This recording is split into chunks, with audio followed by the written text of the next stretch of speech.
All right, so we've been working on these melting curves where we're focused on the enthalpy of a system, right? So how much heat you've given to a sample and how the temperature changes when you give it that heat, right? And we've seen that we have 5 different distinct regions.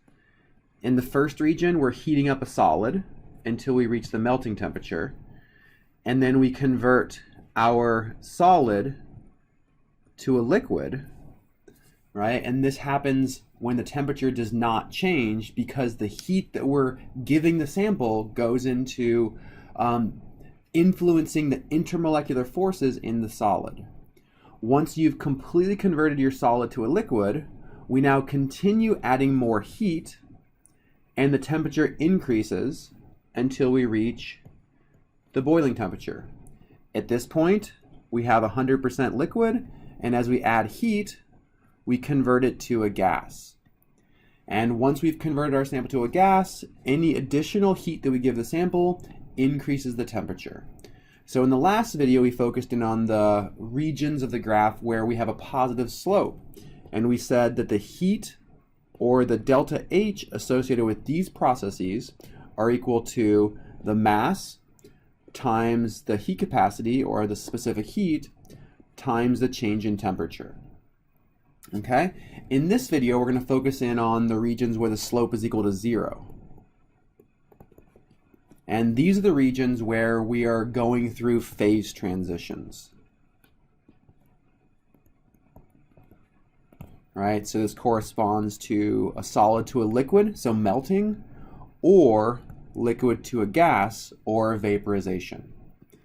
Okay? So as we can see from our x-axis, there has to be some sort of a delta H involved in these reactions, right? So going from a solid to a liquid, we finish up at a certain enthalpy and we start here.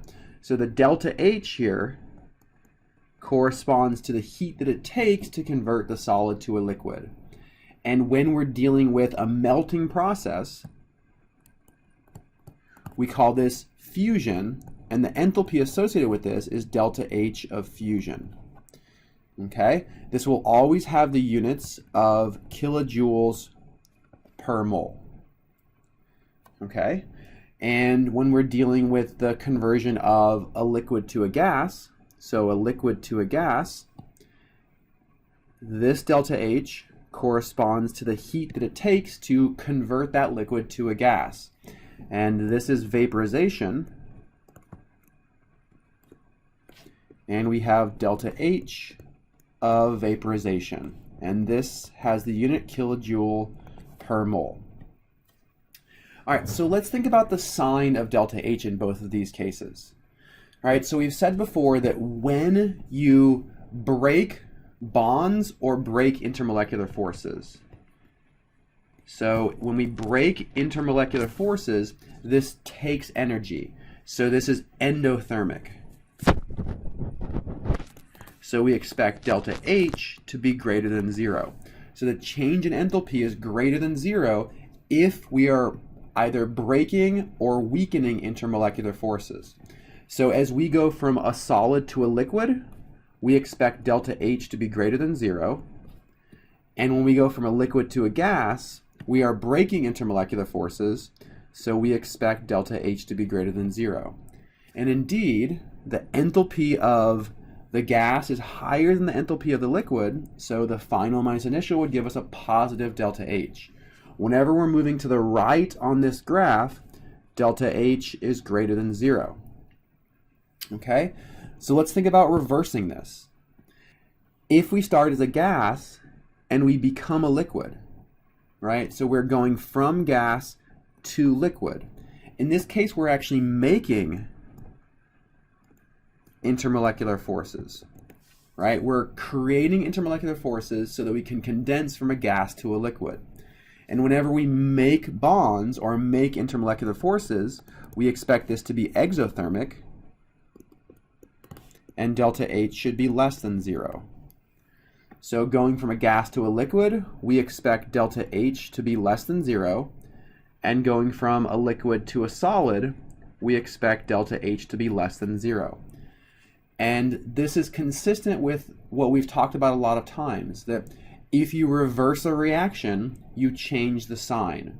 So if something starts off as an endothermic reaction that requires 10 kilojoules of energy, if you reverse that reaction, it becomes exothermic and it produces 10 kilojoules of energy. Okay, so whenever we're moving right on this graph, delta H is greater than 0. But likewise, if we move left on the graph, we expect delta H to be less than 0. Moving left is exothermic, moving right is endothermic. Okay, so how can we predict, or how can we understand trends in these, let's say, the enthalpies of vaporization, right? So let's consider delta H of vaporization for a few different compounds. Let's say we have methane versus ammonia. So which of these two compounds do we expect to have a larger enthalpy of vaporization?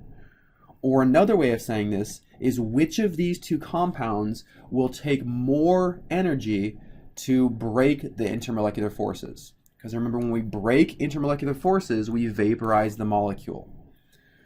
So this boils down to something we talked about many times before. The enthalpy of vaporization scales with the strength of intermolecular forces. So as we increase the strength of intermolecular forces, we would expect to increase the enthalpy of vaporization.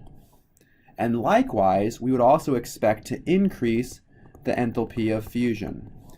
The stronger the intermolecular force, the larger the enthalpy of vaporization and the enthalpy of fusion.